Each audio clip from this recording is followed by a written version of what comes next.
Hello to all our lovely viewers. I, Hiteshi, And I, Kungi, welcome you all to your own channel, Explorer on the Way. so let's get deep into our minds to pull out the best in us. With that said, without any further delay, let's see what we are up to today. हमने previous वाली video में पढ़ा था noun क्या होता है। तो आज हम पढ़ने जा रहे हैं टाइप्स ऑफ नाउन। नाउन को हम हिंदी में संज्ञा भी बोलते हैं। तो हमारे पास 8 टाइप्स ऑफ नाउन होते हैं। सबसे पहला होता है हमारे पास proper noun, second common noun, third is abstract noun, fourth concrete noun, fifth countable noun, sixth non countable noun, seventh collective noun and eighth and the last is compound noun. तो ये हमारे पास 8 टाइप्स ऑफ नाउन होते हैं। तो इन सब के बारे में हम डिटेल में भी पढ़ना चाहेंगे, बट बिफोर दैट मैं आपको ये बता दूं कि इसमें से बहुत सारे नाउन ऐसे हैं जो सिर्फ और सिर्फ नाम से ही हमें पता लग जाता है कि वो क्या रिप्रेजेंट कर रहे हैं। फॉर एग्जाम्पल काउंटेबल नाउन, आपको दिख रहा है 5th नंबर पे काउंटेबल नाउन है। तो 5th पे जो काउंटेबल नाउन है इसका मतलब क्या है? काउंटेबल का मीनिंग होता है हम जिसको काउंट कर सकते हैं, राइट। नॉन काउंटेबल का मतलब होता है जिसको हम काउंट नहीं कर सकते। सिमिलरली कॉमन नाउन जैसे है तो कॉमन का मतलब है कोई कॉमन नेम दिया होगा। तो ऐसे ही मैं सिर्फ इसलिए बता रहे हैं ये बात कि आपको पता लग जाए सिर्फ और सिर्फ नाम देख के कि वो कौन सा नाउन होगा। रटने की ज़रूरत नहीं है, सिर्फ और सिर्फ आपको इसको समझने की ज़रूरत है। तो हम अब इसको डिटेल में पढ़ेंगे वन बाय वन कि क्या कौन से नाउन क्या रिप्रेजेंट करते हैं, उनके एग्जाम्पल्स क्या होते हैं सब। तो हमारे पास फर्स्ट नाउन है proper noun. Alright, proper noun का मीनिंग होता है a proper noun is a name which refers to a single person, place और thing and there is no common name for it. तो प्रॉपर नाउन क्या होता है? जो एक सिंगल पर्सन को रिप्रेजेंट कर रहा है, किसी एक इंसान के लिए वो हो, या किसी एक प्लेस के लिए या थिंग के लिए वो हो, ठीक है, किसी जगह को रिप्रेजेंट कर रहा हो या किसी एक चीज़ को रिप्रेजेंट कर रहा हो। ऑलराइट, जैसे किसी सिंगल पर्सन को कैसे, जैसे फॉर एग्जांपल राम है तो मैं उसको प्रॉपरली उसका नाम लेके बुला रही हूँ, राइट। तो फॉर एग्जांपल किसी प्लेस का नाम है हैदराबाद, तो हम उसको एक प्रॉपर नाम दे के बुला रहे हैं, राइट। तो कोई एक सिंगल सिंगल चीज़ को रिप्रेजेंट करना होगा, वो कॉमन नाम नहीं होगा। कॉमन नाम का मतलब होता है कि हम एक किसी एक group of people, for example हमारे पास एक बहुत सारे लोग खड़े हैं कहीं, तो उनको हम बोलेंगे पीपल। ऑलराइट, बट अगर हमें उनमें से किसी एक इंसान को वहाँ से बुलाना होगा तो हम बोलेंगे राम प्लीज़ कम है, मतलब राम को हम बुला रहे हैं, एक सिंगल पर्सन को बुला रहे हैं, उसको हम रेफर करके बुला रहे हैं। Alright, in English, in written English a proper noun always begins with capital letters, ठीक है। जैसे इंडिया, तो आई कैपिटल है इंडिया में, और ये एक सिंगल सिंगल कंट्री को रिप्रेजेंट कर रहा है, मतलब सिंगल प्लेस को रिप्रेजेंट कर रहा है। ऑलराइट, मतलब एक सिंगल चीज़ के बारे में ये बात करना चाहिए इसमें। अब हम इसके एग्जाम्पल देख लेते हैं। तो हमारे पास एग्जाम्पल होंगे प्रॉपर नाउन के। इंडिया, जैसे मैंने अभी बोला था आई कैपिटल होना चाहिए। एल्बर्ट में ए कैपिटल है, तो India refers to only one particular country, there is no other country named after India. तो मैंने जैसे बताया था कि इंडिया सिर्फ एक पर्टिकुलर कंट्री को रिप्रेजेंट कर रहा है, इंडिया के नाम से कोई और कंट्री है नहीं, ठीक है। तो एक सिंगल कंट्री को रिप्रेजेंट कर रहा है या सिंगल प्लेस को रिप्रेजेंट कर रहा है। ऑलराइट, सिमिलरली अगर हम किसी एल्बर्ट नाम के इंसान को बुलाते हैं तो वो सिर्फ एल्बर्ट ही आएगा, वहाँ पे खड़े बहुत सारे लोग नहीं आएंगे। तो हम एक सिंगल पर्सन को रिप्रेजेंट करके उस इंसान को बुला रहे हैं। ऑलराइट, ऐसे ही सिर्फ और सिर्फ एक सिंगल प्लेस या सिंगल कंट्री या सिंगल पर्सन को कोई या सिंगल ऑब्जेक्ट को कोई वर्ड रिप्रेजेंट करे तो उसको हम बोलेंगे प्रॉपर नाउन। आई होप ये आपको प्रॉपर नाउन समझ आ गया होगा। अब हम इसके आगे पढ़ने जा रहे हैं कॉमन नाउन। तो कॉमन नाउन क्या होता है? सबसे पहले हम इसकी डेफिनेशन देख लेते हैं। अ common noun is a name for something which is common for many things, person or places. It encompasses a particular type of things person और प्लेसेस। तो ये बिल्कुल ही अपोजिट है प्रॉपर नाउन से। तो प्रॉपर नाउन में हमने कहा था कि एक सिंगल पर्सन को रिप्रेजेंट करेगा वो नाउन, तो उसको हम प्रॉपर बोलेंगे। तो कॉमन, कॉमन से नाम से ही पता चल रहा है। कॉमन मतलब वो कॉमन किसी, फॉर एग्जांपल हम एक ग्रुप ऑफ पीपल को बुलाएंगे, ठीक है। फॉर एग्जांपल अगर हम वहाँ पे खड़े बहुत सारे लोगों को बुलाएंगे तो हम उनको पीपल बोलेंगे, राइट। किसी एक पर्टिकुलर इंसान को नहीं बोल रहे हैं। अब पीपल बोल रहे हैं तो कोई भी उनमें से कोई भी, सबके लिए हम सेम वर्ड यूज़ कर रहे हैं ना, पीपल, ऑलराइट। तो हम उसको कॉमन नाउन बोलेंगे। मतलब हम एक कॉमन वर्ड से बहुत सारे लोगों को या बहुत सारी चीज़ों को रिप्रेजेंट कर रहे हैं, ठीक है, बहुत सारी चीज़ों को। So a common noun is a word that indicates a person, place, thing etcetera in general, and a proper noun is a specific one of these। समझ आए? जैसे ये कॉमन नाउन जनरली बात कर रहा है, ठीक है, और कॉमन नाउन जनरली बात कर रहा है और प्रॉपर नाउन स्पेसिफिकली बात कर रहा है। ये बहुत बड़ा डिफरेंस है इन दोनों में, ऑलराइट। जैसे अगर हम एक जनरली किसी ग्रुप ऑफ पीपल को रिप्रेजेंट करेंगे तो हम उनको पीपल बोलेंगे, और प्रॉपर नाउन में हम किसी उन ग्रुप ऑफ पीपल में से सिर्फ एक इंसान के बारे में बात करेंगे। ये हो गया, ऑलराइट। जैसे अगर हमारे पास कोई क्लास होगी उन लोगों बच्चों की, तो हम उनको बोलेंगे स्टूडेंट्स। बट अगर हम किसी एक इंसान को उनमें से बुलाएंगे तो हम उसका नाम लेके बुलाएंगे, ऑलराइट। तो हमारे पास फर्स्ट एग्जांपल है कंट्री। तो हम कंट्री तो कॉमन नाम हो गया ना, बहुत सारी कंट्रीज़ का, कितनी सारी कंट्रीज़ है दुनिया में। तो उन सबको एक कॉमन वर्ड से अगर हम बोलें कि इन सबको क्या बोलेंगे, कलेक्शन ऑफ कंट्रीज़ को, तो हम उनको बोलेंगे कंट्री, ठीक है। कोई एक पर्टिकुलर कंट्री को रेफर तो नहीं कर रहा है, तो जनरली किसी भी कंट्री के बारे में बात कर रहा है तो उसको बोलेंगे कंट्री से रिप्रेजेंट होगा। सिटी, सिमिलरली बहुत सारी सिटीज़ होती हैं, for example Melbourne, Mumbai, Toronto etcetera, but कोई पर्टिकुलर सिटी के बारे में बात नहीं कर रहा है, ऑलराइट। अगर हम बोलेंगे कि मुंबई इंडिया में है, तो इंडिया और मुंबई क्या हो गए, ये हो गए प्रॉपर नाउन, ठीक है। अगर हम बोलेंगे Mumbai is in one of the countries, कोई भी किसी भी एक कंट्री में मुंबई नाम की एक सिटी है, तो हम क्या बोलेंगे, यहाँ पे मुंबई तो हो गया हमारा प्रॉपर नाउन, बट कंट्रीज़ क्या हो गया, यहाँ पे कॉमन नाउन हो गया, ठीक है। पीपल, ये हमने ऑलरेडी डिस्कस कर लिया है कि अगर हम there can be any person जिसके बारे में हम बात कर रहे हैं तो उसको हम बोलेंगे कॉमन नाउन, ऑलराइट। अब हमारे पास नेक्स्ट टाइप ऑफ नाउन होगा एब्स्ट्रैक्ट नाउन, ठीक है। सबसे पहले हम इसकी डेफिनेशन देख लेते हैं, फिर इसको हम समझने की कोशिश करेंगे। An abstract noun is a word for something that can not be seen but it is there. तो ये थोड़ा ये उस वर्ड को रिप्रेजेंट कर रहा है जो हम देख नहीं सकते हैं, बट वो मतलब उसकी फिजिकल एग्जिस्टेंस नहीं होगी, बट वो होता है। For example love, anger, hate. हमें कभी मतलब हमने कभी एंगर को देखा तो नहीं है, हमने कभी किसी मतलब हम ऐसे नहीं बोल सकते कि हमारे पास यहाँ पे कोई एंगर चीज़ रखी हुई है, ऐसी कोई चीज़ तो नहीं होती है एंगर, बट इमोशन होता है। हम एब्स्ट्रैक्ट नाउन को इमोशंस के साथ भी कनेक्ट कर सकते हैं, आइडियाज़, क्वालिटीज़, कंडीशंस या emotions. For example love, hate, happiness, anger etcetera, ठीक है।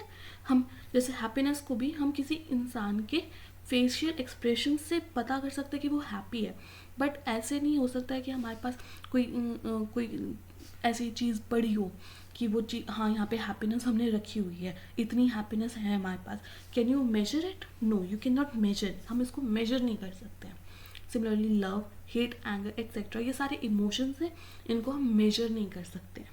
फॉर एग्जाम्पल अगर क्वालिटीज़ की बात करें तो क्वालिटी क्या हो सकती है, गुडनेस की क्वालिटी हो सकती है, बट हम सिमिलरली हम गुडनेस को मेजर नहीं कर सकते हैं, क्योंकि फिजिकली हम देख नहीं सकते हैं गुडनेस को, ऑलराइट। तो इसको हम बोलेंगे एब्स्ट्रैक्ट नाउन। हमारे पास नेक्स्ट टाइप ऑफ नाउन क्या होगा, हमारे पास होगा वो कंक्रीट नाउन। ये बिल्कुल ही अपोजिट है एब्स्ट्रैक्ट नाउन से। कैसे, इसकी डेफिनेशन से हम सबसे पहले देखते हैं। अ concrete noun is the exact opposite of abstract noun. It refers to the things we see and have physical existence.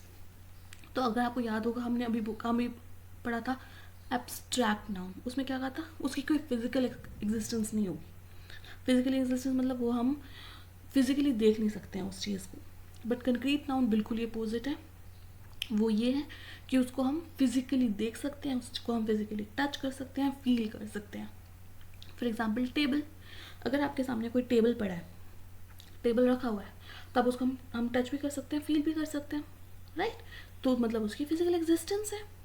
But अगर आपके पास, अगर आप एंग्री हो, अगर आप गुस्सा हो, तो आप ऐसे कोई उसको ऐसे रख नहीं सकते हो ना कि हाँ हमारे पास इतना, मुझे इतना गुस्सा आ रहा है, ठीक है. तो वो एब्स्ट्रैक्ट नाउन हो गई. तो ये बहुत बड़ा मेन डिफरेंस है कि कंक्रीट नाउन में फिजिकल एग्जिस्टेंस होता है, मतलब वो फिजिकली एग्जिस्ट करती है, मतलब वो हम देख सकते हैं, उसको फील कर सकते हैं. बट एब्स्ट्रैक्ट नाउन में नहीं कर सकते हैं. कंक्रीट नाउन के एग्जाम्पल हो गए चेयर, टेबल, फ़ोन एक्सेट्रा. कुछ भी एग्जाम्पल हो सकता है जिसको आप फील कर सकते हो, मतलब टच कर सकते हो basically. Alright, you can feel it with your hand. Alright, मैं फीलिंग इमोशंस की बात नहीं कर रही हूँ, फीलिंग होता है. फील मतलब आप किसी चीज़ को ऐसे टच करके फील कर सकते हो. This refers to things we can touch and feel, जैसे मैंने अभी बताया. ऑलराइट, ना हमारे पास नेक्स्ट टाइप ऑफ नाउन होगा काउंटेबल नाउन. तो ये जैसे नाम ही रिप्रेजेंट कर रहा है, तो इन नाउन को हम काउंट कर सकते हैं. The nouns that can be counted are called countable nouns. Countable nouns can take an article a and the. Countable nouns का मतलब जिनको हम काउंट कर सकते हैं, जैसे हम फिंगर्स पे काउंट कर सकते हैं, राइट. जैसे हमारे पास 1 टॉफ़ी है, 2 टॉफ़ीज़ हैं, 3 टॉफ़ीज़ हैं, तो अब इनको काउंट कर रहे हैं, राइट. तो उनको हम काउंटेबल नाउन कहेंगे. फॉर एग्जांपल अगर हमारे पास एक क्लास में 20 स्टूडेंट्स हैं, तो उनको हम काउंट कर सकते हैं, राइट. 20 लोग हैं, तो हम 1 2 3 4 ऐसे करके काउंट कर सकते हैं, राइट. तो उनको हम बोलेंगे countable nouns. For example 3 table, 5 apples, इनको काउंट कर रहे हैं, तो ये क्या हो गए हमारे पास, काउंटेबल हो गए. अब हमारे पास नेक्स्ट नाउन आएगा बिल्कुल इसका अपोजिट, वो होगा नॉन काउंटेबल नाउन्स. ये बिल्कुल ही अपोजिट है, इसको हम काउंट नहीं कर सकते हैं. तो ऐसे कैसे, कौन सी चीज़ें होती है जो हम काउंट ही नहीं कर सकते. फॉर एग्जाम्पल वाटर को आप काउंट नहीं कर सकते हो. तो it is the exact opposite of countable noun. These are nouns that cannot be counted. Alright? As the name suggests, non-countable noun होते हैं जो हम काउंट नहीं कर सकते. मतलब फिंगर टिप्स पे जैसे आपके पास अगर कोई एक ग्लास वाटर दे दे, ऑलराइट, अब आपको उसमें से बोले मुझे 2 वाटर दे दो, उसमें से 2 पानी दे दो, ऐसा तो कभी आपने सुना नहीं होगा कोई ऐसा आपको बोल रहा है. 2 ग्लास वाटर बोल रहा होगा वो, बट ऐसा तो नहीं बोला होगा मुझे 2 वाटर दे दो या 2 ऑयल दे दो, ऐसा नहीं बोला होगा. ऑलराइट, 2 ऑयल के पैकेट होगा या 2 ग्लासेस होगा, बट कोई भी हम लेकिन ऐसे सिंगल वाटर को काउंट नहीं कर सकते.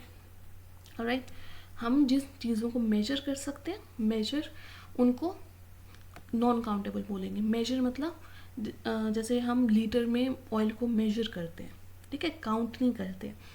काउंट होता है फिंगर टिप्स पे.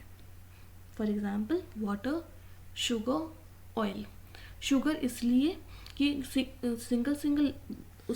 सिंगल दाने को तो हम काउंट कर सकते हैं फिंगर टिप्स पे, बट ऐसा फिजिकली इम्पॉसिबल है कि अगर आपको 1 चम्मच चीनी डालनी है आपकी अपनी चाय में, तो आप उसके शुगर के वो दाने काउंट करके डालोगे उसमें, ऐसा नहीं होता है, राइट. तो हम उसको एक सिंगल चम्मच से रिप्रेजेंट कर रहे हैं. तो हम इनको ऐसे फिंगर टिप्स पे काउंट नहीं कर सकते हैं शुगर के दानों को, तो उनको हम बोलेंगे नॉन काउंटेबल नाउन.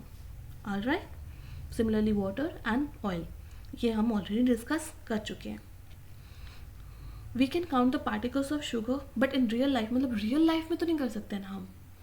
जैसे मैंने अभी बोला, चाय में आप 1 चम्मच चीनी डालते हो, 2 चम्मच चीनी डालते हो, बट ऐसे तो नहीं होता कि हाँ मुझे 2 दाने चीनी डालनी है. 2 दाने चीनी तो कोई मतलब ऐसे 100 दाना अगर आपको चीनी डालनी है, तो आप वहाँ पर काउंट करने तो नहीं बैठोगे कि हाँ मेरे को 1 2 3 4 इतने दाने चीनी डालनी है.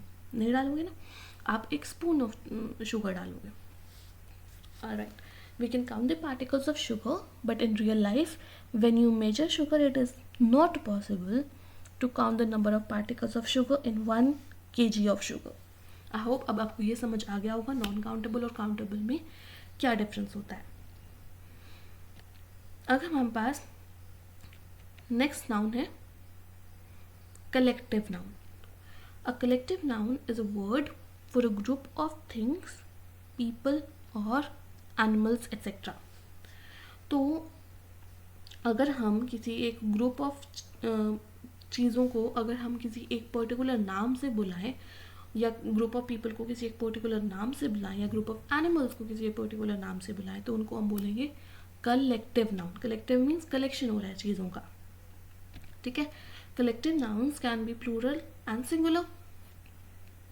ऑलराइट. क्योंकि अगर हम for example family, team, jury, cattle etcetera. Family का मतलब जैसे एक फैमिली में बहुत सारे लोग होते हैं, राइट. बट हम उन बहुत सारे लोगों को एक सिंगल पर्टिकुलर नाम से रिप्रेजेंट कर रहे हैं family. For example team India, मतलब जो हमारी क्रिकेट टीम है उसमें बहुत सारे लोग होंगे. 11 मेंबर्स की टीम होती है. ठीक है. 11 मेंबर्स की क्रिकेट टीम होती है, बट उनको हम एक सिंगल नाम से रिप्रेजेंट कर रहे हैं, टीम. तो हम क्या कर रहे हैं, उन सब का कलेक्शन ले रहे हैं और उनको एक पर्टिकुलर नाम दे रहे हैं. Similarly jury, cattle etcetera. अब हमारे पास नेक्स्ट नाउन आएगा कंपाउंड नाउन. कंपाउंड नाउन को एक बार अच्छे से समझने की कोशिश करेंगे. कंपाउंड से मतलब है 2-3 चीज़ों का मिला के उसको बनाया हुआ noun. Sometimes 2 or 3 nouns appear together. मतलब जैसे 2 या 3 नाउन को अगर हम एक साथ ले लें और उन सबको मिला के कुछ और ही नाउन बने या उससे रिलेटेड नाउन बने, तो उनको कंपाउंड नाम बोलते हैं. कंपाउंड नाउन बोलते हैं. ओके. ये देखते हैं एक बार. Sometimes 2 or 3 nouns appear together or even with other parts of speech and create idiomatic compound nouns. ठीक है. Idiomatic means that those nouns behave as a unit and to a lesser or greater degree amount to more than the sum of their parts. मतलब हमने 2-3 noun को जैसे एक साथ ले लिया, उन सब का एक वर्ड बना लिया उन सबको मिला के, एंड वो जो वर्ड होगा वो एक अलग ही नाउन होगा और उसको हम बोलेंगे कंपाउंड नाउन. ऑलराइट. अब इसके एग्जाम्पल के थ्रू ज़्यादा अच्छे से समझ आएगा. 6 pack, 5-year-old and son-in-law, snowball, mailbox etcetera. For example जैसे हम अगर मेल बॉक्स लें तो मेल एक अलग नाउन है, बॉक्स एक अलग नाउन है, 2 अलग अलग नाउन है. अगर हमने इन दोनों को जैसे एक साथ बना दिया, ठीक है, मेल बॉक्स बना दिया, एक वर्ड बन गया मेल बॉक्स. ठीक है. तो ये अलग ही नाउन हो गया ना. जैसे मेल क्या होता है, मेल आपके जैसे जो पोस्ट आती है आपकी, उसको मेल बोलते हैं. बॉक्स अलग नाउन होता है. बॉक्स तो आपको पता है ये किसी डब्बे को बोलते हैं. बट अगर हम इन दोनों को इकट्ठा करते हैं तो मेल बॉक्स बन जाएगा. तो ये एक अलग नाउन है. मेल बॉक्स वो होता है जो आपने अगर देखा होगा सड़कों पे एक रेड कलर का कोई डब्बा टाइप पड़ा होता है, उसके अंदर हम अपने लेटर्स डालते हैं. ठीक है. तो वो मेल प्लस बॉक्स क्या बन गया, मेल बॉक्स. तो ये एक सिंगल नाउन हो गया अलग से 2 नाउन्स को मिला के. Thank you so much. अगर आपको ये वीडियो पसंद आई हो तो प्लीज़ लाइक कीजिएगा, अपने फ्रेंड्स के साथ शेयर कीजिएगा and subscribe to our channel. अपना वैल्यूबल फीडबैक कमेंट्स में ज़रूर दें. Thank you so much. See you next time.